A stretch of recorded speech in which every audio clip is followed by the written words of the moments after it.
And we are live. Ladies and gentlemen, children of all ages, welcome to another edition of MovieCast, where we're going to break down about two movies for you that have came out during the weekend.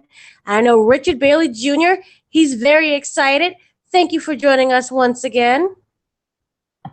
Yes, thank you very much for joining us, and thank you for having me on the show. Definitely a lot to talk about with these two new films that are in theaters right now. Absolutely. Now, before, I don't know, like, should we change it up? Should we do the box office first? Because there's a lot of surprises that I know you would be like in awe of. Oh yeah, let's go ahead and address that because I absolutely don't know. I didn't look at any reports about the box office, so I have no idea what's on the list. Okay, so for the record, there are not one, but three new movies that dropped this week. Uh Technically, oh. only two that people care about, but there were three. So, we're going to start from the 11th spot, just so that all the movies can shine.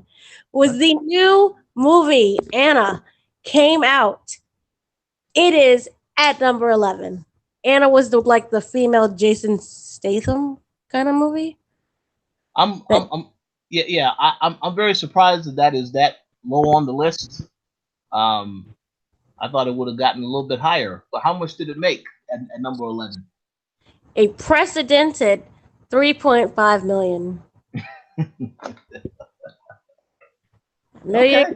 that one. Yes. So Now you actually saw that movie, right?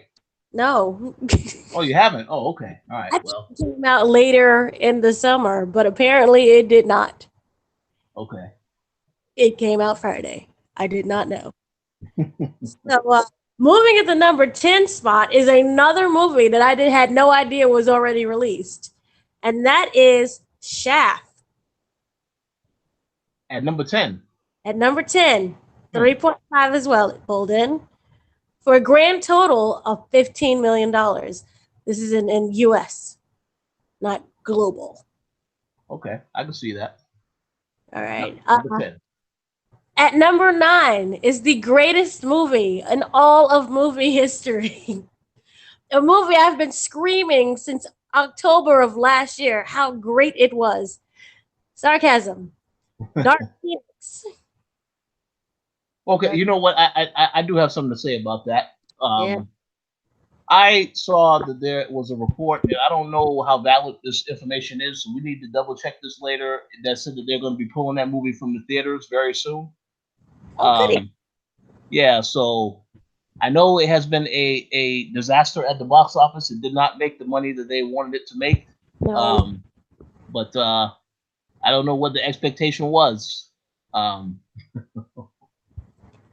Maybe if it was an original kind of a story we haven't seen already, but to rehash the same story from Last Stand, that made no sense at all.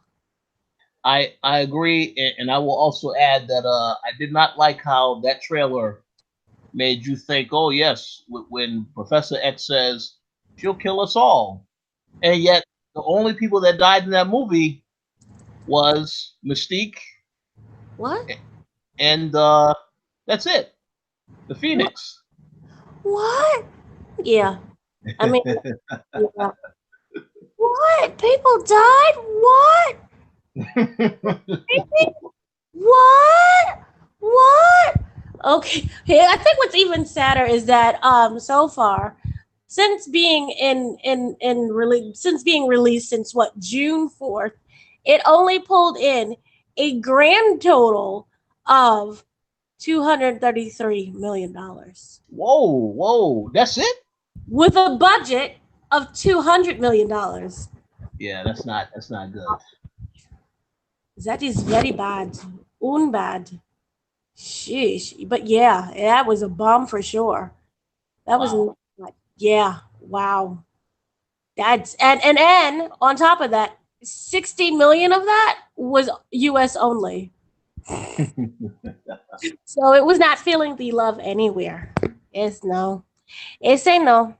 So moving on to number 8, we have this is Tony Polanco's favorite movie of all time. I watched him cry I took him just because I knew he was so passionate about it, and he's crying right now when they revealed what the sequel was going to be. But Godzilla, King of Monsters, took in 3.7 million. Wow, that's good. So they already announced another movie. Then you said. Yeah, it is going to be between King Kong and Godzilla. Oh wow. Okay, yeah, that's the Everybody's one too. for that, and I'm just like, okay. I thought they Okay. killed King Kong from the other movie, but okay, go King Kong. All right, so number 7, we have the breathtaking John Wick Chapter 3. That's good. Still on the box office. Yep. It's doing far better than Dark Phoenix. 156 million. Take that, rehashed story. So number 6, we have a little bit of a surprise for me. Rocket Man. Oh, okay. That's So good. That's good. that's good. 5.6 million. US total so far is 77 million. Get that money. Not bad. Now I'm surprised because I didn't know this movie released already, and apparently it released a while ago. But The Secret Lives of Pets too. Yeah, I have a comment to make on that. I actually saw that movie this past week, Ooh. and I have to say this. This might be a little controversial. Uh-oh. Uh, the movie is fun. It's a good little movie, but I still prefer the original over the sequel because there's a lot of stuff they have that they're trying to do in that sequel. It's a little, but I mean, it's still a fun movie to watch. So if you have the kid, yeah, go ahead and take them to watch the movie. But yeah, and then of course they got a lot of hip hop in the movie as well, which I thought was funny, where they had that New York song, that Jay-Z and Alicia Keys song. That's Okay. in at the beginning of the movie. They play in that song. Okay, doke. See, I liked the first one, but if it was me, it would have just been darker. Because remember how they had like the pets who were tossed aside? Oh yeah, Thought I they do was remember that. I thought they was going like an animal abuse storyline. It's like this is dark for children, but it didn't go down that path. But it looked like it was peeking his head around that corner. Oh yeah, and no, and those characters are nowhere to be found in this movie. Exactly. Oh, that's just sad.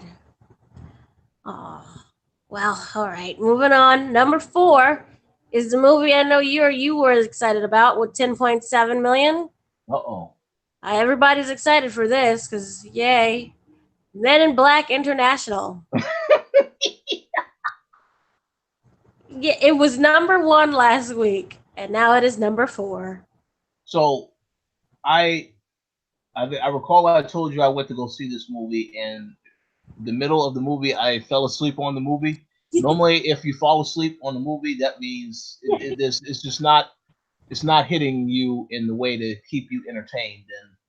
And as I said, I want Tessa to do well, so I'm glad that it's still making money, but they really should have had a better story for this movie because I just, you could have did so much more with the characters and all this other stuff, but it's just not. It's just they just wanted to get like another cash in, another quick Men in Black movie, but they didn't really think about how they wanted to execute on making a good movie. So that's unfortunate. Ouch. That's sad. Well, at least they'll be together, hopefully, in Guardians of the Galaxy 3. Hopefully, Tessa will join them along with Yes, Thor, because we know Thor's in it. We already know that. But fingers crossed that Tessa will join in. So hopefully. that should be a little exciting. So number 3 has been very consistent because last week it was also at number 3. So despite everything, good for you. You were a terrible movie. I am sorry. Terrible movie. It was like one of those carnival shit type of performances, but good for you with your consistency. We have taking in 12.2 million this week. Aladdin.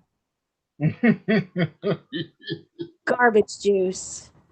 Oh well, well, Disney is still happy with the success of the movie, right? Or they just want to hurry up and rush that out of theaters so they can bring in the Lion King and all this other stuff. No, that's their proud Disney movie. They're very happy about it. Will Smith recently surprised fans at a theater to help drum up some more business. Hmm. But yeah, Aladdin. I as I said before, I did not like it. It was terrible. Will Smith performance to me, he was just flat. They should have had him rap the songs instead of giving like this deadpan singing. I would have preferred him rapping. The dancing was amazing. The colors were great. Jafar was hands down the worst actor that I think has ever lived. Holy balls, that was like the worst performance. And it just kept getting worse and worse. And yeah, the guy who played Aladdin was just really mediocre. Jasmine was really great. I liked her. I liked her little corny new song. So that was good, but no.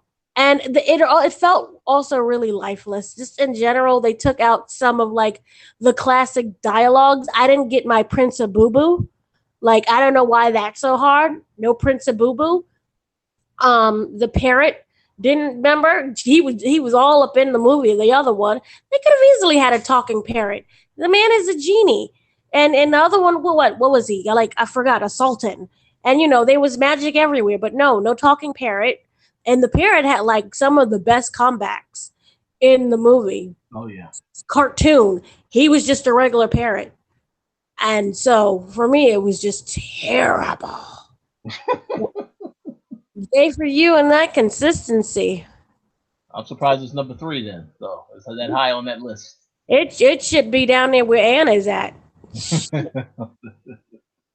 Just garbage juice. But okay, so then that means number one and number two are new movies. Uh-oh. So we should pretty much know who they are. Oh yeah. So coming in at number two is just brand new independent movie that nobody heard about before, about this little doll who just wants to he just wants a friend. Just be his friend. And he's willing to do whatever he needs to do to protect that friendship. So, yeah, a little small movie, you might have heard of it, called Child's Play. And then we have like a number one movie that it's just basically a bunch of toys running around, being toys, living life. Also starring another kid named Andy. Oh yeah.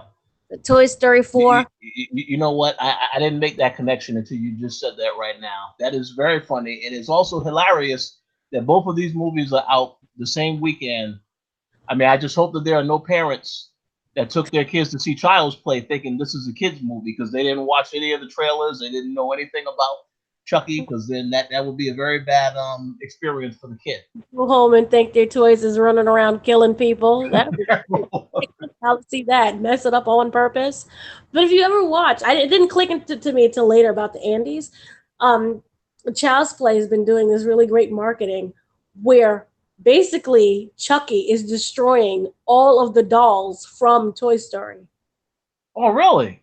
And like he sets fire to the T-Rex. He destroys Mr. Potato's head. He completely like smashes Woody. And I'm like, I don't understand why they're doing that. And I'm like, later on, until I realized that I forgot that the kid's name is Andy. So I'm like, oh, it's that connection. But yeah. Their marketing campaign has been kind of funny. Wow. I had no idea about that marketing campaign. Yeah. The fact that they are also out the exact same day. Yeah. They took advantage of that opportunity. They took advantage. They did pretty good. Got that number two spot. But we will dive into whether or not they deserve that spot. Uh-oh.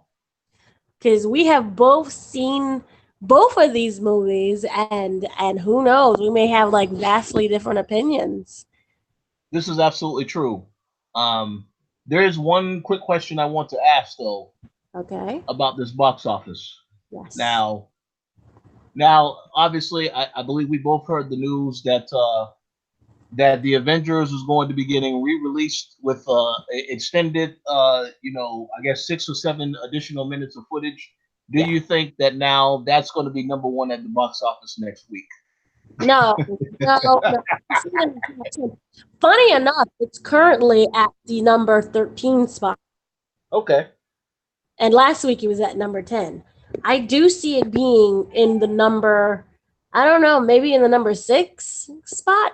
The thing is, I think that they're really trying to knock out James Cameron's Avatar for being a movie because remember, it kind of people thought that it was already, but it Avatar was like no, and it somehow inched it out. So I think that that re-release is solely to get that spot. Okay. Just did this with the Blu-ray coming out later on this year, or Yeah, even a they they, special edition. they definitely could have done that. I'm also surprised that they said they would have a more of a Stan Lee tribute.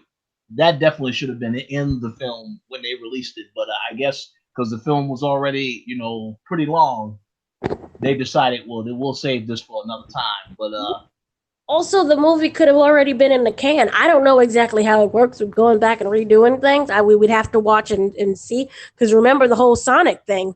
When they remember just that trailer alone and what they already did film, they went back to redesign, and that movie got pushed back another year. oh yeah, that's true. Yep. So I don't know what adding a Stan Lee tribute, how that would affect the production, and if Marvel would have jumped and changed their release date, that could have affected their other projects or the money behind it. So I am kind of okay with this re-release. Oh yeah.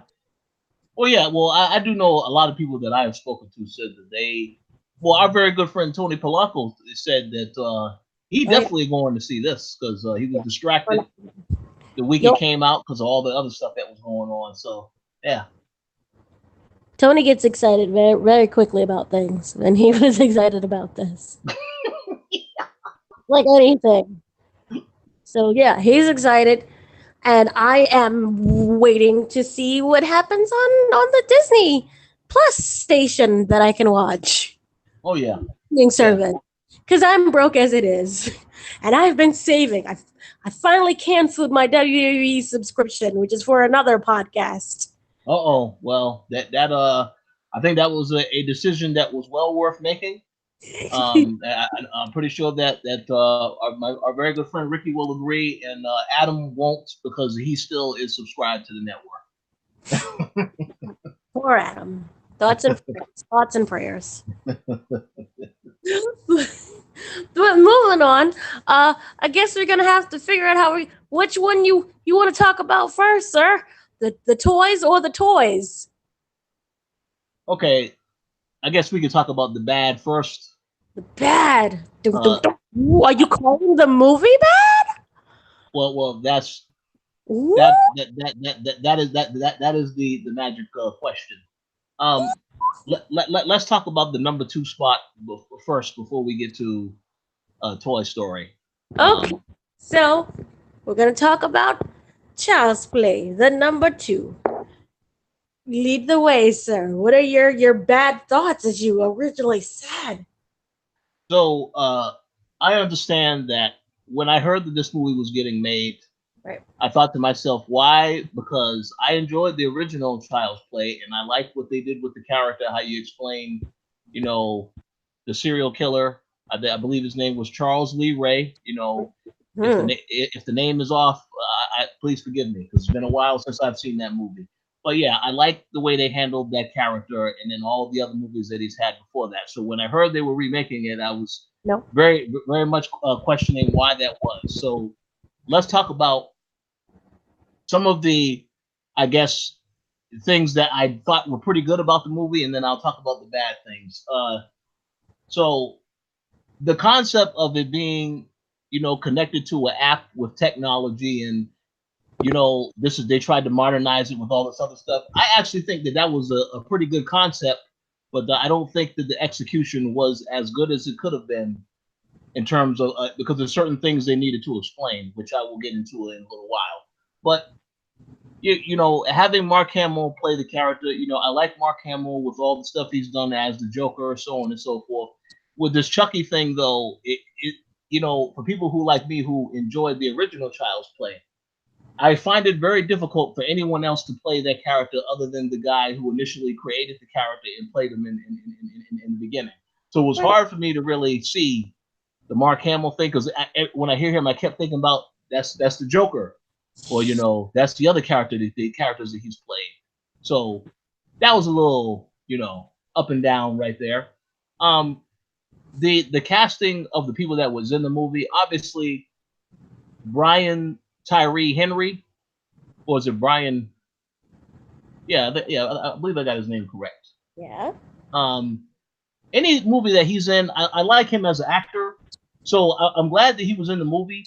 I didn't like how towards the end of the movie you saw he got wounded, and I was like, man, don't tell me that this dude is dead. So I'm glad that he survived. You know, because I believe in the original Child's Play, the guy who played that cop died at the end of the movie. So I'm glad that he survived. Um, I didn't like seeing what happened to his mom though. That was not happy to see that. Uh, but yeah, overall, I thought that the movie they tried to do a lot of different things with this movie. You know, you had the gang of kids, which I guess they wanted to try to go for a Stranger Things type of vibe, and I didn't really understand why they had to go in that direction, especially when and this is for the sake of storyline. Now, the black kid that got into the fight with Andy, just minutes. I don't want to say minutes, but you know, well, yeah, because it was a movie. It was like an hour 90 minute movie. Not too long ago, he got into a fight with this kid, and now all of a sudden, now this kid is a part of the gang, and they're all friends trying to go against Chucky. I thought that was a little ridiculous. That's a very quick turnaround, you know, when there's obviously should be some type of tension between him and that other character. But I just feel like they tried to do a lot of different things with this movie, and that is where they lost me. But I will say they definitely wanted to make these deaths brutal. They wanted to add an element of humor to it. Some of those deaths were I did laugh at a lot of those, but it's just that it's not like I said before. If you know Child's Play and you've seen the other movies, I think a lot of people would say they would prefer the other movies over this one because there was just something to that. And then again, the original actor who played this character, he brought a lot to the performance. Uh, you really felt like that every time you saw Chucky and you heard the voice. Yeah, that's the character that I remember. And yes, he's on a murdering rampage, so on and so forth. So this was a little bit different, a different of approach. It had some good ideas, but I don't think the execution was as good as it could have been. But that's my thoughts. So to answer the question, is it a bad movie? I would say it's disappointing. You know, if you have a certain expectation of what you should get out of the movie. Um, but yeah, if you like Chucky as much as I like the original Chucky, then I would say you maybe you want to avoid this movie, unless of course you have to see it. Then I would say you should go to the theater on Tuesday when there are discounts for movies and then go see it at that time. But I would not tell you to go pay $20 to go see this movie. No, no, please save your money. Save your money. Don't spend that kind of money on this. Ouch. Okay, okay. Well, a couple things first. I mean, here's the backstory as to what happened with Chucky, why we're getting two different Chuckies, Okay. and anger that has kind of ensued from this remake, because it's not necessarily reboot, it's a remake. Uh, Very simple. MGM is responsible for the original Chuckies, the Chuckies that came out in the 80s, all the way up to the Chuckies that we've seen, what, like a year or 2 years ago? What, the Cult of Chucky was the last one that I remember, went straight to DVD. Not because like it was bad, but because you need money to keep producing and making all of these movies. So they went to the DVD path. This is also the storyline that follows Brad Dourif's real life daughter basically taking up the Chucky mantle, which is properly so. Because if you ever seen her or watched her act or was in the same room as her. She is literally the female Brad Dourif. What happened was Oren Pictures decided we want to do Chucky too. Okay? So they originally had the writer John Mancini, forgive me if I kind of butchered that name, Mhm.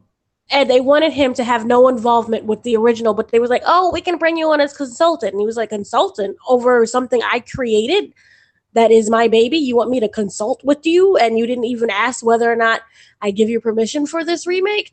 Screw you." So he said, "Oh, hell to the no."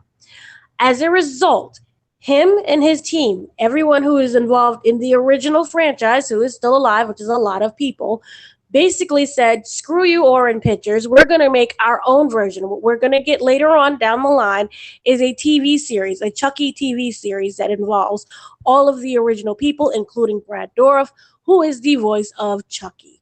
Oren Pictures said, "Well, screw you. We're still going to do this anyway."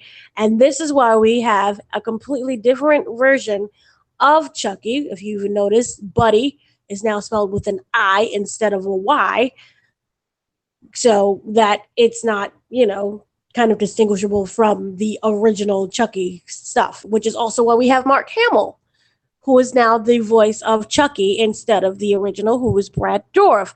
No one from the original movie at all appears nor approves of the remake. Yeah.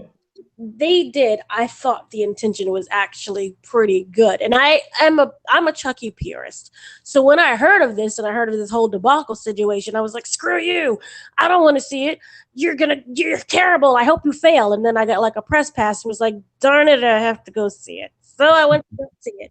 I went to go see it with like anger. I had my angry candy and my angry popcorn, and I was just sitting here just fuming and being angry. As the movie progressed, I was like, oh darn, this is actually really smart. Because what they did is, instead of the original possessed soul doll that we all know and love of a killer, it's basically programmed to learn from our behavior and Hmm. to learn also from the cloud, which is what created by our behavior and our patterns and what we think and what we like to upload onto the cloud. So it has this vast array of knowledge. So what instead of like this killer doll, what we have is essentially the mind of a child that is learning and developing by everything that it sees and learns on the cloud and also through the actions that's going on in Andy's home.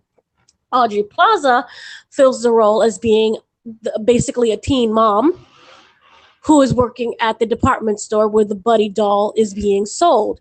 Andy, who is a completely different Andy, is like a teenager who, he doesn't really have any friends. He's really lonely, and his mom makes really stupid decisions, as in, let's, have this random man in my house. Kick out of my son doesn't have any kids. Let me take my son in the middle of the night during the cold and leave him out in the house to go make some friends. So basically he's like stranded in the park out in the cold where I don't know, any random serial killer can snatch him on the street, and then later on the parent will be like, "I don't know what happened. I don't we have such a great relationship." Meanwhile, she's kicking him out the house so that she can have this guy in. But that's neither here nor there. Chucky is presented as this broken doll. He's not really necessarily broken. He's different, and his differences is kind of explained in the prologue of the movie, which I thought was actually genius. How they have the factory, and the factory is completely in like Taiwan, where everyone's like underpaid, and miserable, and being fired and hungry. So Chucky, instead, he spends this time learning and developing. So what we're watching is not this straight serial killer right off the bat. We're watching essentially a child learn and develop, learn speech, learn about human behaviors, learn about patterns. There's a sequence where they're watching a horror movie, and Hmm. what they're watching, he is downloading the information. He's not only downloading the information of the movie, but he's downloading the kids' reaction as they watch the movie to kind of figure out what is considered acceptable behavior.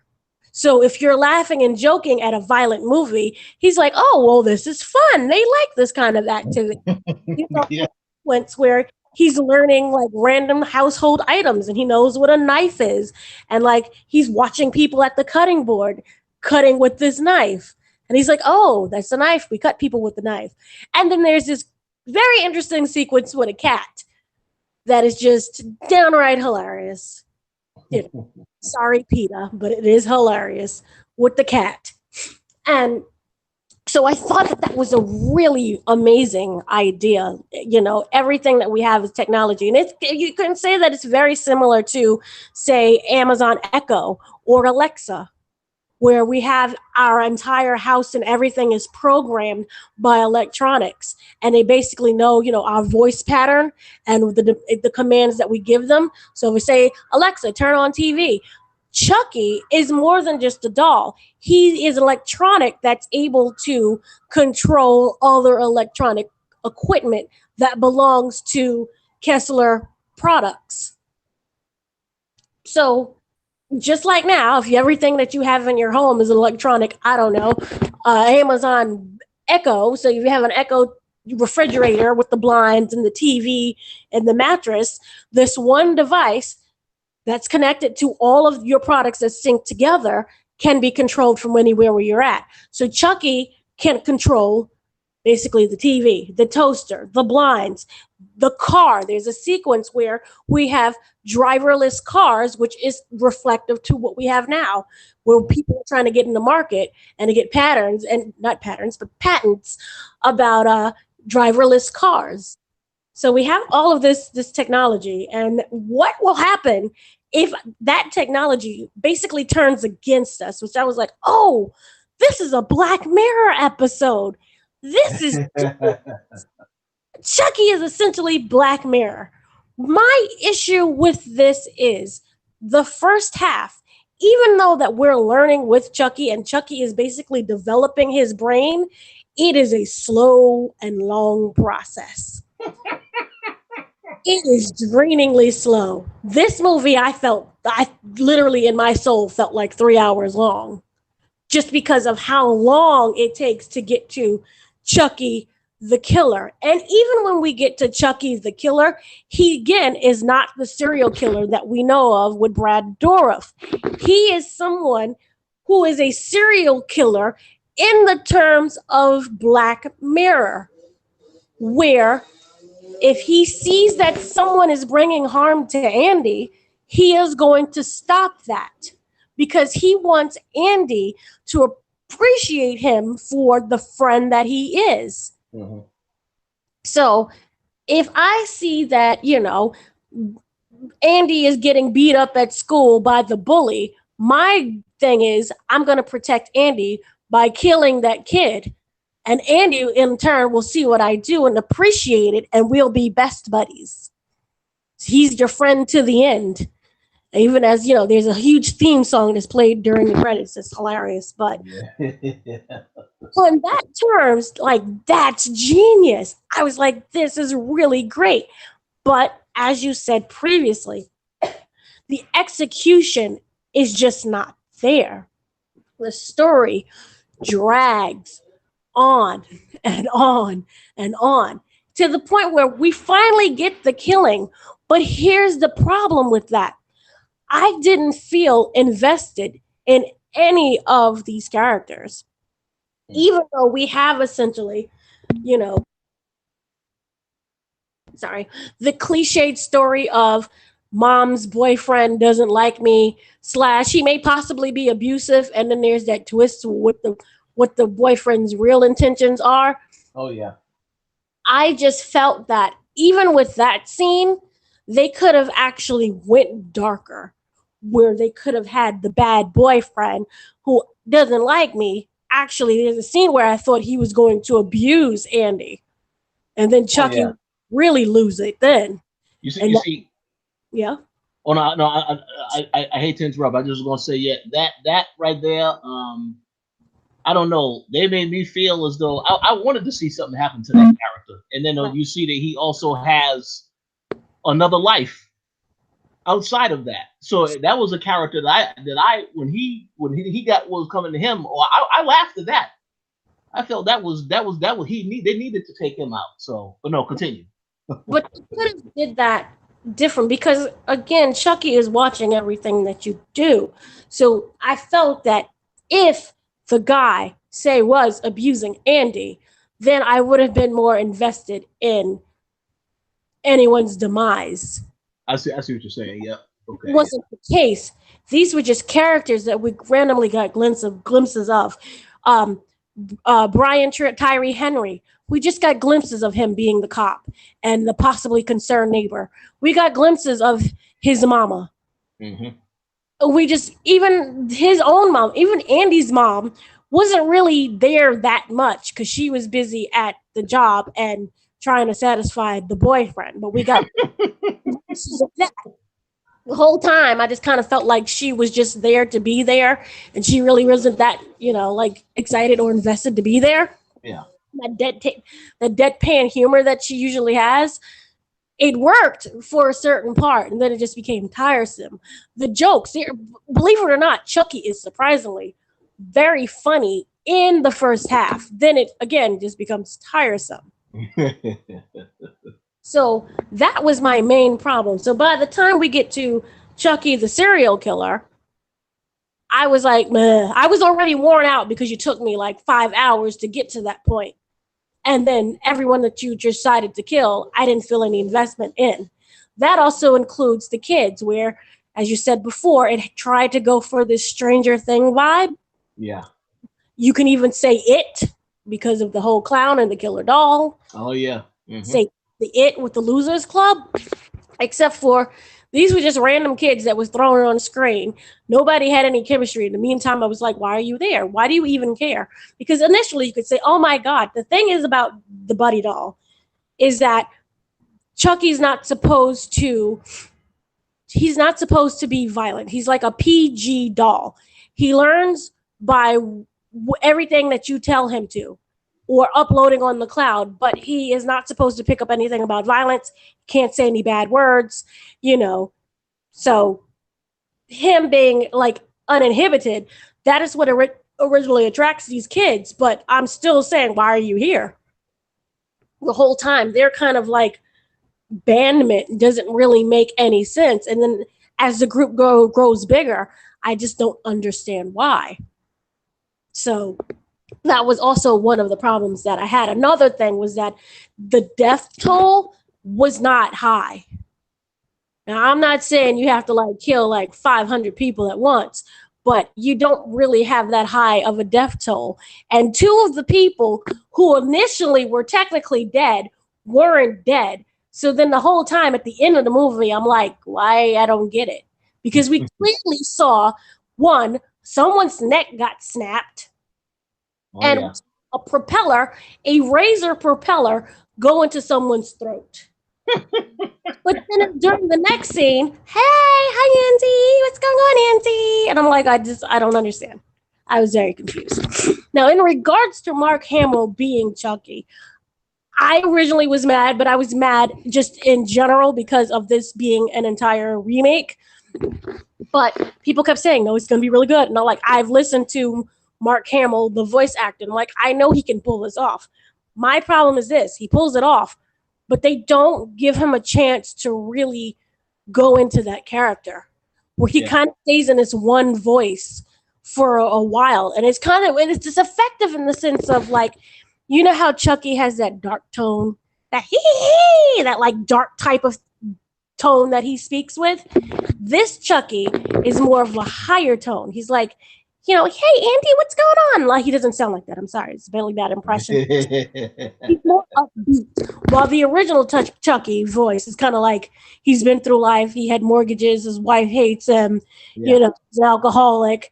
He's tried to commit suicide several times. That's kind of what his voice sounds like. This one is like the fresh, new, spirited kid kind of voice, which worked. But they didn't give him anything that was meaty for him to really sink his teeth into, except for at the very, very end when he starts singing the Buddy song. Yeah. And I kind of really wanted more for Chucky to say in different tones and variations, but I just didn't get that. It just got this really upbeat character, even when he realizes that no matter what he does in life, Andy is not going to accept him. I kind of wanted him to turn darker and to kind of have like that whole screw the world kind of voice. but he didn't. So, yay. Also, in terms of Chucky the doll itself, or Buddy, the design for this was downright creepy. But not unlike, you know how we had the original Chucky with like the razor cuts and like the stapled together face and the bad hair. Oh yeah. This one was just, I can't even explain it. It was just horrifyingly bad, but like in a goofy sense. And remember when there was that whole sequence where Chucky was doing all the different faces and opening his mouth wider and wider? That I felt was truly horrifying. So they succeeded with the kind of like the look that they was going for and the whole tone of it. It was truly a very creepy doll. Just like, oh my god. Um, but overall, I felt that the movie just didn't fully go there. It had the potential to be amazing and outstanding, but it just didn't execute correctly, and it left a lot of things just kind of feeling lackluster. And I wanted more from it. So that thing is that if there is a sequel, I don't know how they will introduce it because Buddy, again, technically is a good guy.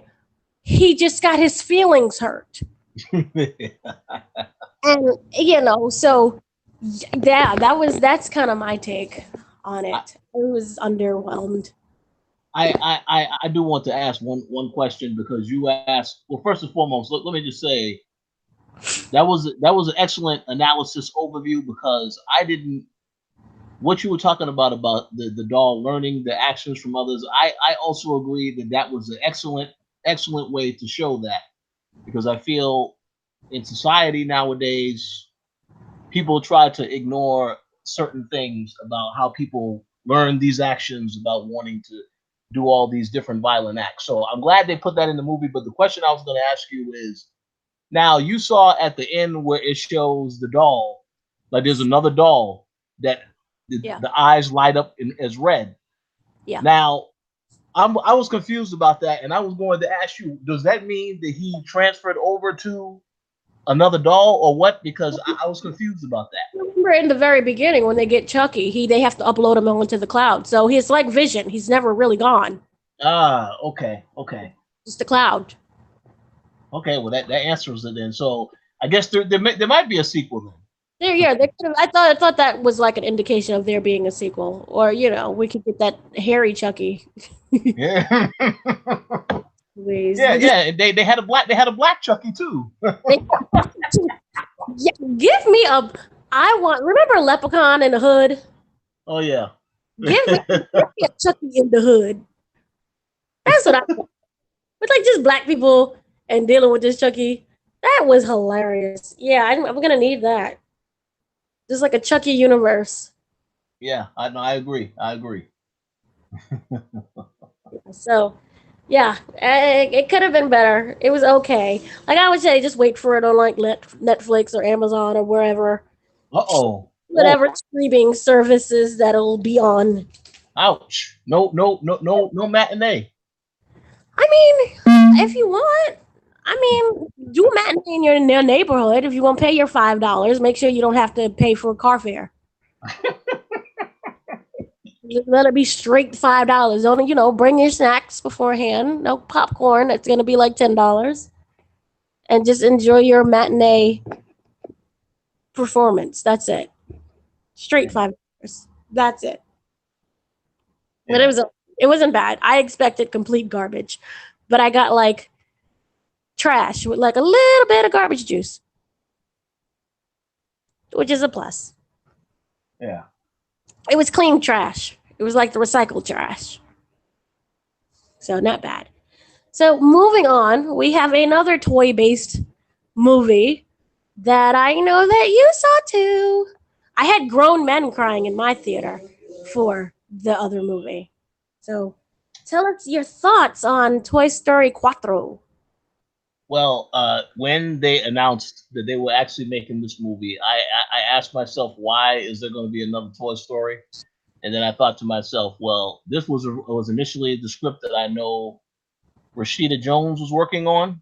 Yes. And of course, there was all of this controversy with John Lasseter, which I have to admit, very disappointed to hear that because I know, uh, I went to school for film, animation, and video, and we actually had a year we was there where somebody from Pixar visited us and was talking to us about the experience of working there. So obviously, as someone who likes animation, I have respect for the work that John Lasseter has done, but I do not approve of any of the inappropriate stuff that he has done. So that was very disappointing to hear that. So I was curious why this movie was happening, but then I knew that they were working on something. So I wanted to give it a chance to see what it was all about. And once again, even going into the movie, I kept telling myself, I don't really understand why they're making a Toy Story 4, but I still wanted to see it. And I have to say, I was very impressed with how much story they were able to pull out of this. Talking about, the fact that we have Woody who, for the majority of the movie, Woody was not even, he's still a toy, but he was not being used anymore because Andy was out of the picture. And it's like, all the other toys are getting picked over instead of him. So yes, he definitely was lost, I guess, in search of, all of this whole time trying to get Forky to understand, he was supposed to be a part of Bonnie's life and he is her toy, but really he was the character that was lost in looking for, his own place of meaning. So I really was touched with the story because again, I didn't really think that you can really make another movie, but that I was proven wrong with how they executed. Of course, the animation, the graphics, everything looked fantastic. I like the fact that you incorporated other actors into these other newer roles. Of course, they had Keenan Peele was in there as well. Um, that was funny. Um, you had what's her name? Miss Hendricks playing what is it? Gabby Gabby? Christina Hendricks. Yeah, she was playing Gabby Gabby. Yeah, I mean, I just like how they were able to create a story that really made sense to me. And in my opinion, I think it definitely, definitely, definitely ended things. It felt like an ending for me in terms of Woody now he's no longer with the other group that he was with. He's pretty much with these new group with this other group of characters at the end and they did have a couple of scenes in between the end credits to explain more. So I don't feel like they need to make another Toy Story after this. But again, as you had told me, they are working on a series for Forky. So that's fine because I mean we got a chance to understand where that character came from, why the character wanted to be in the trash. He didn't want to be a toy. He said, "No, I belong in the trash." So I like some of the jokes. I like, of course, the music. I like the characters. I think they did an excellent job, and it far exceeded my expectations. But if you was to ask me, do I want to see a Toy Story 5 feature film? I don't really think that's 100% necessary. But again, I guess it all depends on what angle you're going to take now, because I feel like Woody now is off on his own with these other characters, whereas the other group that he was with at the beginning, Buzz Lightyear, so on and so forth, all of those characters, they go on and they're still part of Bonnie's toys. So I don't really know if you have another story. What is another story that you can tell that will connect both of these groups, unless you're just going to have a separate movie about what happens with Woody next with these other newer characters. I mean, I'm not sure about that, but for what it's worth, I think they did an excellent job on this movie. I think it's definitely worthy of being number one at the box office. So, and I definitely would urge people to go check it out. And as to the comment that you made earlier about grown men crying, there was definitely some tears in that. I saw a lot of people crying, especially at the end when they had the farewell sequence. A lot of people definitely was moved by that. So I fully believe it about people crying. I didn't cry, but I definitely felt something about that. So overall, a great story, a great way to wrap up and conclude some things. So we'll see where they go from here. Very good, Mr. Bailey Jr. Very good. I saw it a little not that long ago. I think last week. I'm not sure. I saw it, and I felt again like everybody else initially. I was like, "This is a cash grab. Why are we getting this? I don't know, and I don't understand the purpose for this. We already had a pretty much conclusive ending with Story 3, and this was the one that Rashida Jones was working on, and because of the whole John Lasseter thing, she wasn't there, but they kind of kept her story, which is very good. They've been working on 4, I believe, before 3, so it's been in the work. It's been in the making for a while now. They didn't tell anybody. The original team didn't tell a single soul until like later on when they had a fully fleshed idea and they pitched the whole story, and it was marvelous. So I went to go finally see it, and when I saw it, it was kind of, I felt more effective and a better ending to, this is a story about Woody. And, if you look back at the first one, I really wasn't looking back, you kind of see things you wasn't able to see before. Whereas first I thought that this was going to probably, the Toy Story itself was originally, I thought, was about Andy and how he interacts with toys and what happens when we discard them. But this was about a toy's life. And from the very beginning to the very end, what happens during that cycle.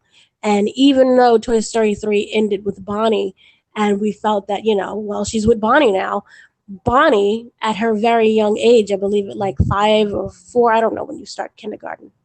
Um, but at a very young age, she's going through a very big transition in her life, and that is starting kindergarten.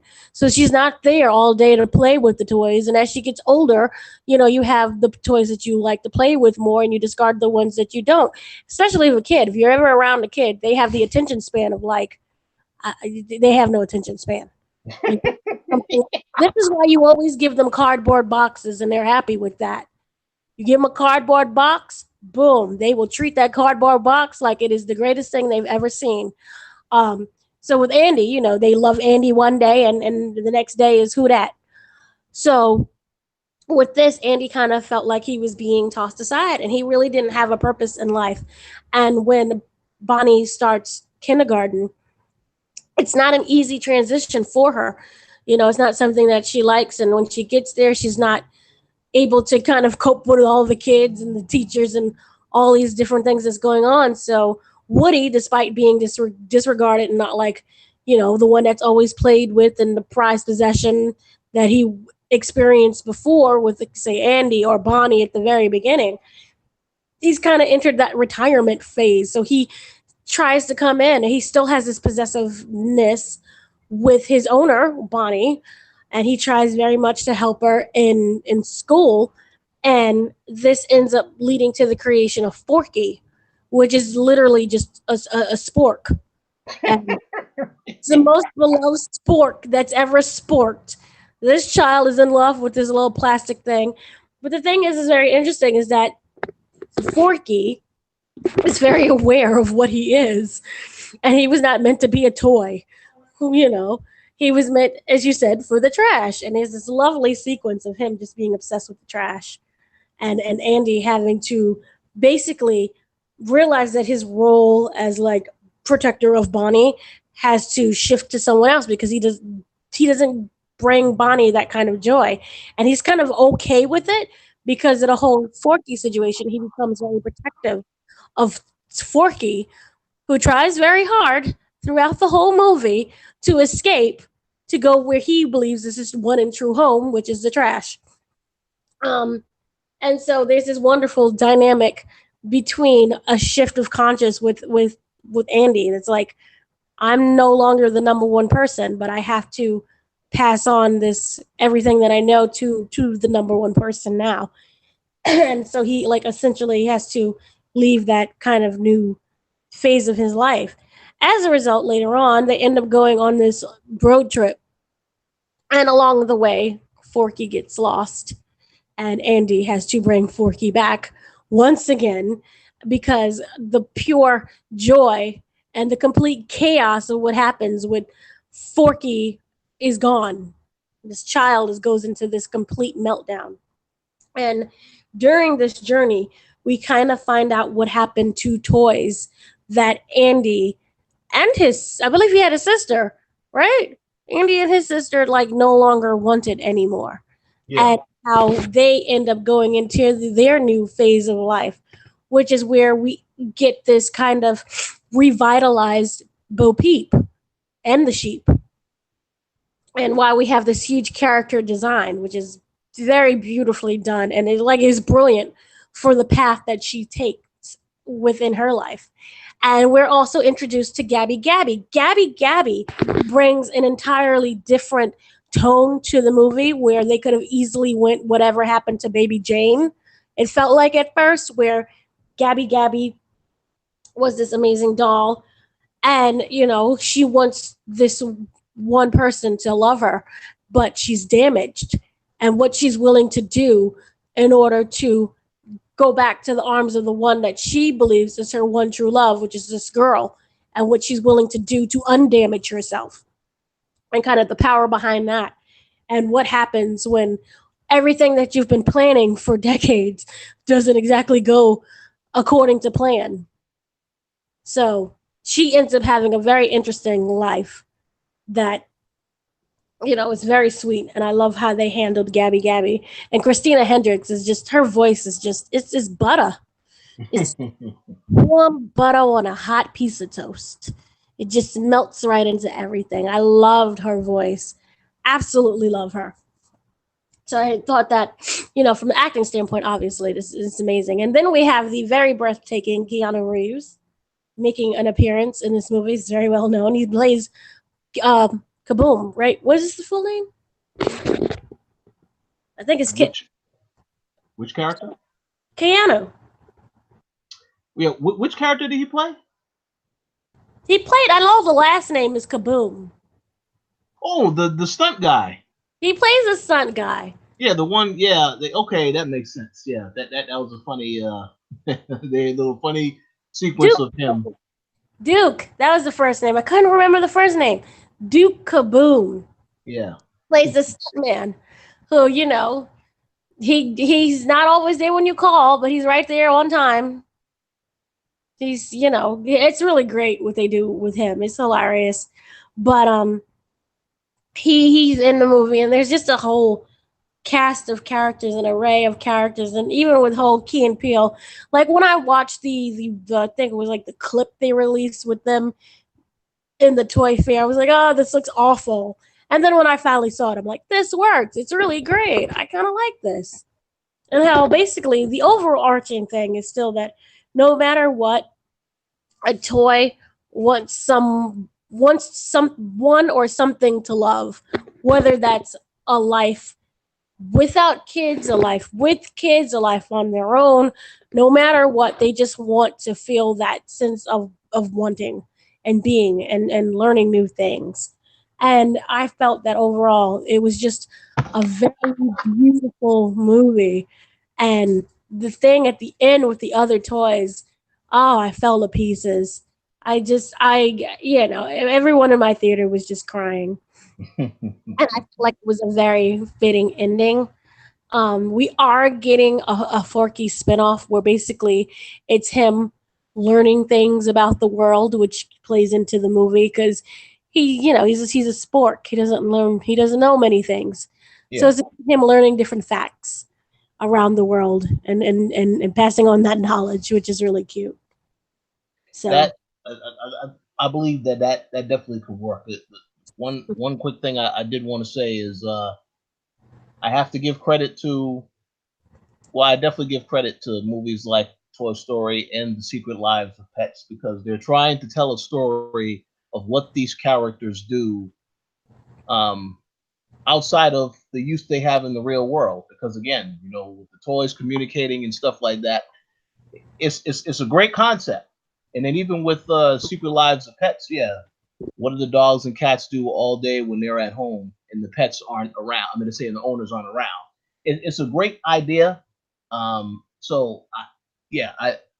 just think Toy Story 4 was yes, exceeded my expectations. So, and what you said about the Forky show, I am interested now that you told me what the premise is. So that can be a very good, very good, good thing to check out when it debuts later this year. It's called Forky Ask a Question. Oh, okay. And it's basically little small shorts that Pixar have been working on. And it's really, kind of cute. It will have 10 episodes. It will start on its first day when it launches in November on the Disney Plus, which remember it's $70 for what is it? I believe $70 for the year. Yeah, So or $7, right? yeah, it's $7 per month or $70 for the year. So So I know I know you definitely gonna get your yearly subscription. absolutely, that's why I cut off the WWE network. I've been saving. It's like, nope, I will not, no more. I'm not giving you my money.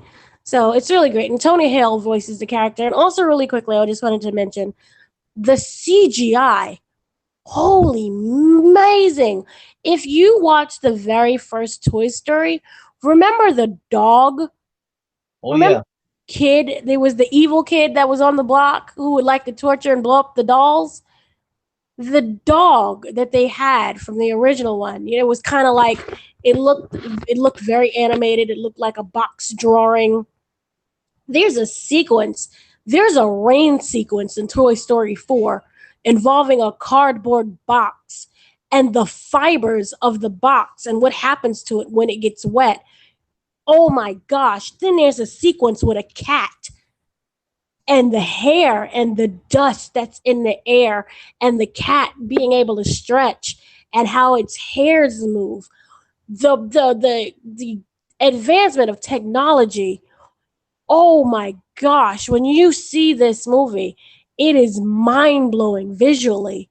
It is absolutely superb. So, I just wanted to say that really quick. I agree, 100%. Excellent movie, fantastically made. Yes. Absolutely wonderfully made. Go see it. Pay the full price to see it. Uh Get oh. the popcorn in the theater. Just go. So, yeah. I truly loved it. So, do you have any last words to say, Mister? Oh no. I just want to say, yeah, definitely go check out the movie.